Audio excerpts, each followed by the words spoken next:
Welcome back to our series on Bach's Orgelbüchlein. Today we're looking at an unusually long prelude.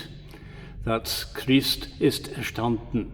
It's one of the Easter preludes, and it is unique in the Orgelbüchlein in that it's divided into three sections headed verse 1, verse 2 and verse 3. And so our question straight away is, what on earth is all that about? If, as we've spoken of before, the purpose of chorale preludes in general is to introduce a hymn, that is to say, to tell the congregation what melody it's going to be sung to, and a little bit of extra information about it, about the character of it, what it consists of, what the themes are, then why would you need a separate introduction to verse 1 and to verse 2 and to verse 3? Because surely once you've got the hymn going, then you don't need to reintroduce it for each verse. Now, does that mean that we've got it all wrong? Does that mean that, in fact, these preludes in Orgelbüchlein are not chorale preludes in that sense, and they don't have an introductory purpose at all? They actually have some totally other liturgical purpose? I don't believe that to be the case. So we'll have a look briefly at what can be the purpose of verse 1, verse 2 and verse 3 for this piece. So I'd love to be able to give you an absolute, straightforward answer, but I can't. But the best we can do is to speculate a little bit. Now, this hymn itself is unique in Lutheran context. It's one of very, very few medieval hymns that Luther adopted into Protestantism. And it's said, in fact, to be the oldest hymn in the German language. It's in form a so-called leise, which simply means that each verse ends with the refrain, so to speak, Kyrie eleison, hence leise. So a leise is a kind of liturgical response. You had a little bit of mass, and then the congregation responded with Kyrie eleison. So the whole Christ is risen text, that's the meaning of Christ ist erstanden, of course, is in itself a liturgical affirmation. You've probably been to an Easter service which has started with the minister declaring Christ is risen and the congregation answering, He is risen indeed, hallelujah. And that's exactly the same affirmation that we have here.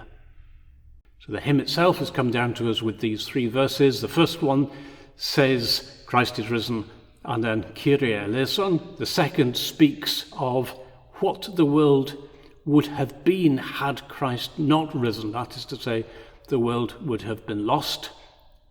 And the final one is basically alleluias. This construction is often categorized as a trope, which is a medieval term, implying that a section of text has been added to and added to. So in other words, this is not your usual kind of hymn that has been written once all the way through. And you'll see straight away that the three verses actually don't scan metrically. You may have read somewhere that there is a completely different melody for each verse. That's not true at all. But the verse melody has been adapted so much to deal, especially the first couple of lines, to deal with the different metrical structure of the verses, that they seem a little bit dissimilar, particularly, as I say, in that opening couple of lines. And finally, we can say that this hymn is the one hymn you really couldn't have an Easter service without. It's an absolutely key hymn for Easter Day. And all these things suggest that this hymn had a special liturgical function. I would suggest, and here I'm only speculating, I would suggest that what happened with this hymn is that there would be a bit of liturgy, then people would sing the first verse, and then a bit of liturgy or even a text reading, and then people would sing the second verse, and a bit more liturgy, and then the third verse. And that is why we need a separate introduction for each of the three verses. It's a theory, and it's what I would suggest. I really need somebody who is an expert on liturgical practice in Thüringen in the 18th century. Maybe one of you is and can confirm or deny that suggestion. So on to the music itself.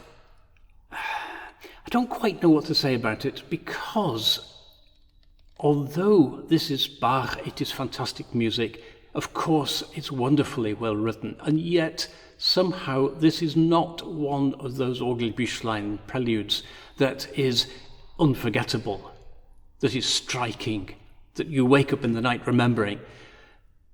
It is not the first piece that I go to in this book to play if I want to say, look how wonderful Orgelbüchlein is. Well, never mind. So registration, it's Easter Day, and so obviously we're going to have a striking, joyful registration. This isn't a day when you can really have something restrained. It's natural to play the 3 verses, perhaps with contrasting registrations within that framework, either building up or probably more likely, in my view, to have the second verse slightly more restrained than the first verse and the last verse, because the second verse, you'll remember, is the one that deals with how the world would have been if Christ had not been risen. Tempo, it's going to depend very much, I think in this case, on the registration that you choose and on the acoustics of the building. But the one thing I would suggest is that the 3 verses should all be the same tempo, because this is a hymn after all, and 3 verses of it. Ornaments, there's a striking lack of ornaments in this piece. There is a solitary trill in bar 23, and there's an implied trill 2 bars later. And then in bar 53, I think it is, in the 3rd verse, there is another strongly implied trill. I think there is a formula there for which it would be almost incorrect not to play a trill. But that's about it. Again, I don't quite know why. But all in all, this is an Easter Day piece. It's the great Easter Day piece. So I think just have a sense of rejoicing and enjoy it.